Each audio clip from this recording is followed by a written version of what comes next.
Okay, so as James said, my name is Brendan Walsh, VP of EMEA for Zuora. So just a quick show of hands. Who has heard of Zuora before this? Okay, a lot of people. One last show of hands before I end the questions. Who else noticed the early walk up?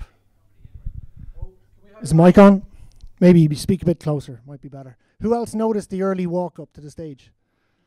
Okay, same amount, very good.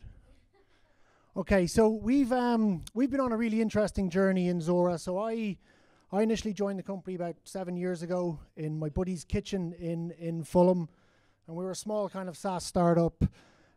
Teen, our CEO, had a grand vision of becoming the ERP of the digital age. So for software as a service companies, media companies, anybody who is making that shift to a recurring revenue strategy or a subscription strategy. So part of the journey that I'll share with you today is literally that shift that we made from moving from a commercial-based sales team to enterprise and strategic sales.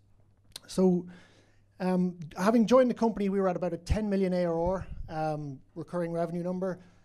We had no European presence, and we were literally just embarking on building out a European team in London. So typical to any American company launching in Europe, we hire a bunch of sales guys, hire a few sales engineers, and go at the market from there. Okay, big message from a marketing perspective. That was really engaging.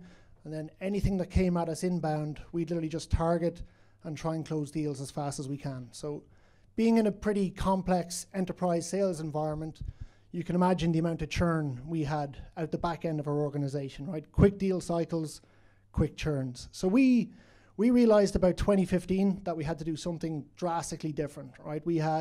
We'd taken a big round. There was a big tech winter was about to hit the whole tech industry, and we really had to change our game. And it was carnage internally, right? It was a pretty brutal time to be in Zuora, but there was a lot of good learnings that came out of that. And if you survive that time, it really kind of set us up for long-term success. So making that shift from commercial deals, your typical 30, 40, 50K ACV deals, into the enterprise space, so $500,000 deals, hopefully 7-figure deals. That was, it was a huge moment for us as a company, and it really set us on that road for an IPO. So we kind of have this saying within our sales team that success has many fathers, and defeat is an orphan.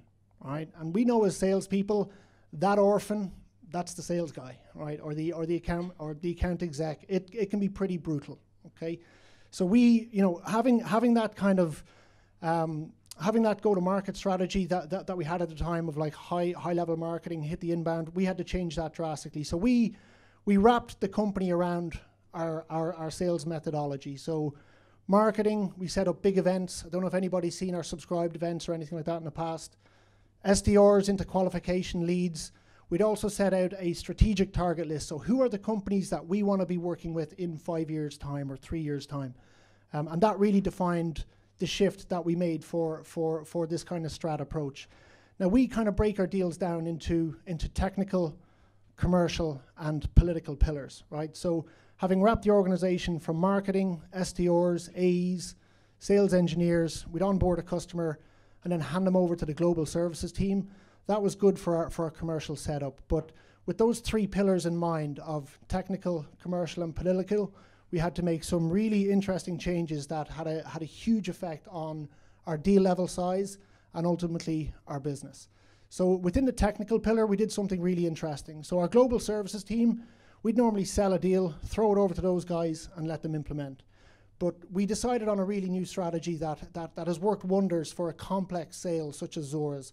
So what we did was we employed an engagement manager, right? So not your sales engineers, not your architects, an engagement manager who could kind of straddle both, that would work with the prospect's technical team over a long period of time to help see the vision through from looking at their existing ecosystem, introducing Zuora, which connects to everything internally, CRM, e-commerce sites, ERPs, payment gateways. We sit right in the middle as that engine for subscription companies.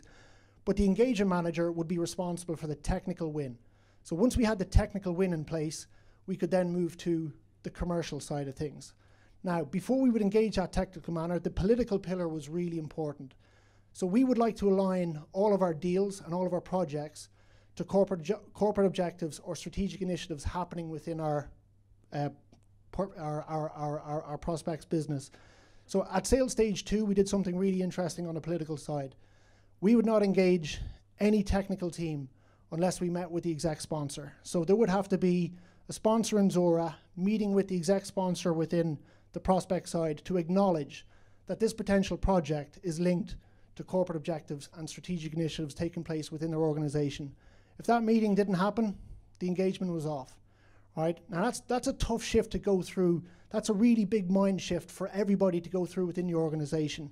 But unless we had that in place at sales stage 2, we qualify them out and just put them on a nurturing program within like videos and whatever content we were sending out from our website. So that political alignment really gave us the predictability. And me as a sales manager in particular, if I had met the exec sponsor early on, at the business end of that deal, forecasting, as much as we love growth, we love predictability.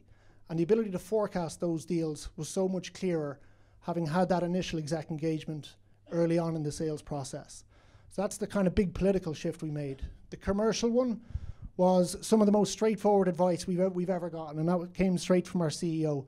So as an enterprise software, we don't publish our price list, okay? Which, you know, sometimes it can be frustrating for prospects, whatever, but look, that's the kind of life they live.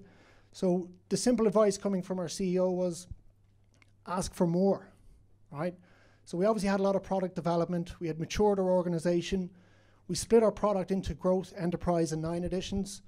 And the price list, we went from, let's say on our enterprise edition price list might have been 75K. We just doubled it initially, right? And those three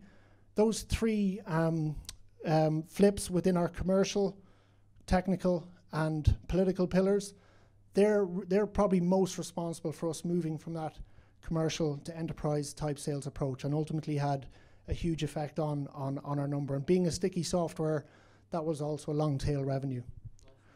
Okay, that's it. 1 minute. One more? 1 minute. Yeah. Okay. So yeah. You know, given the kind of nature of our platform, wrapping the company around the sales process made a huge difference, not just to the initial deal size, but also on the actual churn number within the organization, which as a startup can be quite painful, right? You feel you have to work twice as hard at the front end of the organization to kind of stop the drain that's happening on the back end. So more recently now, having kind of gone public and moved from that startup to post-IPO company, the next shift for us will be kind of looking at that customer success model and how we employ like an account management commercial team to our existing customers. Because the long-term, I guess the long-term vision that we have for our organization today is that 50% of new revenue should come from new logos, but 50% of new revenue should come from existing logos. And that hopefully is how we're going to get ourselves to $1 billion run rate as an organization.